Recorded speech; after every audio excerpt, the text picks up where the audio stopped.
PhD, and was wealthy. He was a leader among Jews. Jesus was just a commoner. He was a carpenter's son. You with me? And so we could draw the same thing. We don't have time to do it, but you've read chapter 3, you've read chapter 4, so I just want us to draw from that and learn what Jesus did. Okay? He built a bridge. So how do you share Christ? Just for the next moment, flip over to your 10 most wanted list. Okay? Flip on over.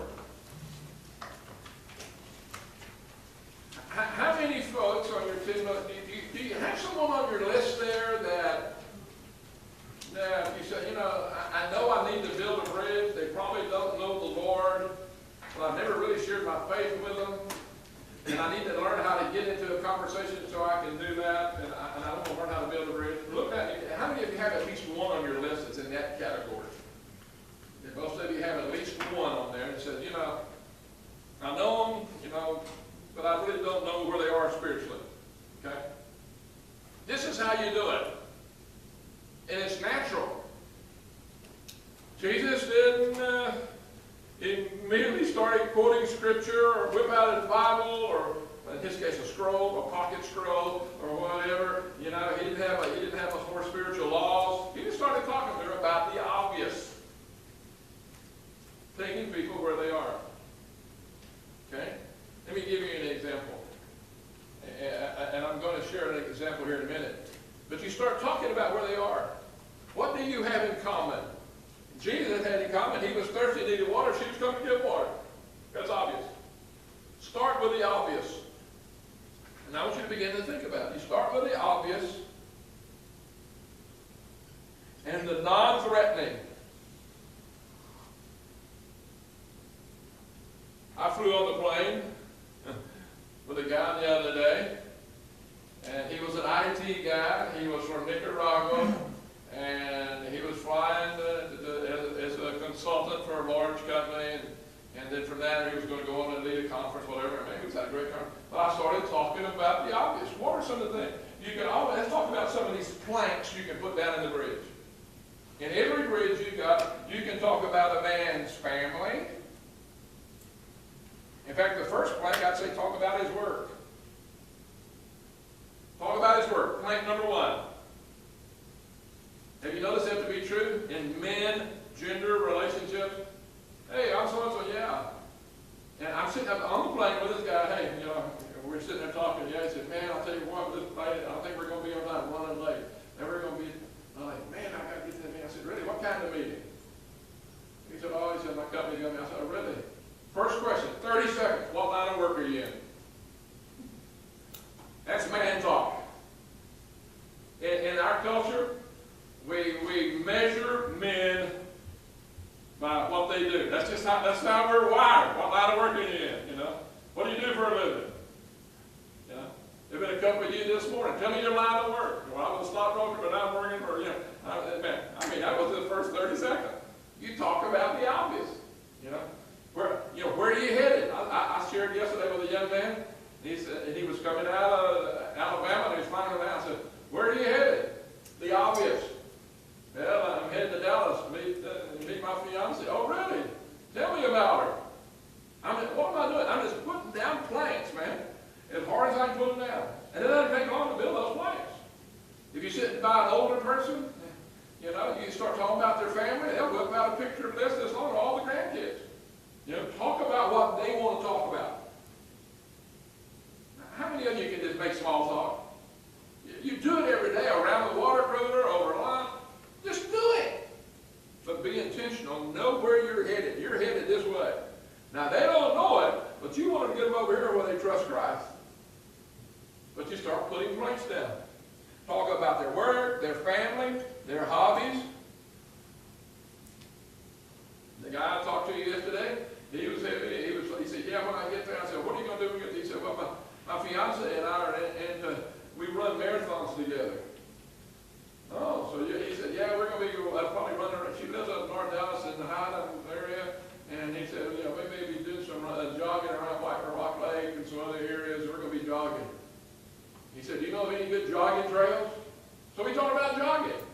And I talked about a guy I read this week in Dallas Morning News who ran the ultimate marathon across Death Valley. I don't know if you read that, a medical doctor. And we talked for 10 minutes about jogging.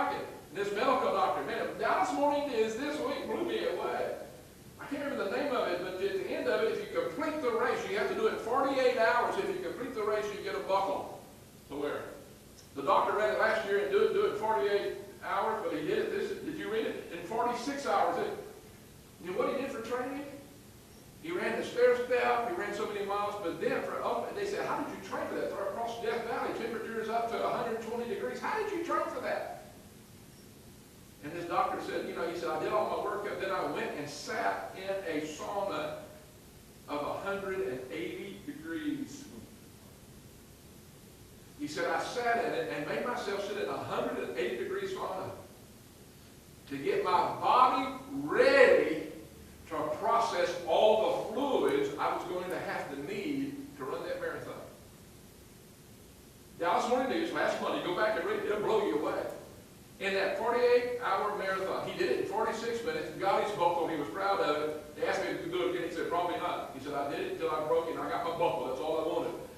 And they said, what was it like? And he said, get this, you're not going to believe it. He said, my body processed 30 gallons of fluid. I cannot imagine drinking. You know how, figure a 50-gallon drum, over half of that, he drank that. And he did not pass it with urine. It came out of his sweat glands. And he said, I knew that was going to happen. That's why I spent hours sitting in a 180-degree sauna, drinking fluid. He said, I drank as I ran the whole time. I went through 30 gallons. Well, guess what I talked about on the plane yesterday? I talked about that with this guy. You know, and he said, wow, man. And he thought I was into jogging. I'm not into jogging. You could pay me whatever to run that race. Okay? But I talked about what he wanted to talk about. You know what I'm saying? Get on their way. But that's not hard to do. Just build a plane. With the intention, I'm going to build a relationship where I can share Christ. You with me? So he comes on a cross. And I did this yesterday on the plane, talking about the guy. And then you began to talk about some non-threatening things. But they have little religious overtones. You know, he just graduated from college, he's engaged, he's into jogging, talking about his work and what he's doing this summer, when they're going to get married. And I said, well, what campus were you on? And I said, were you involved in any fraternities? And he said, no. I said, were you involved in any campus ministries? Neutral? I'll call these neutral planes.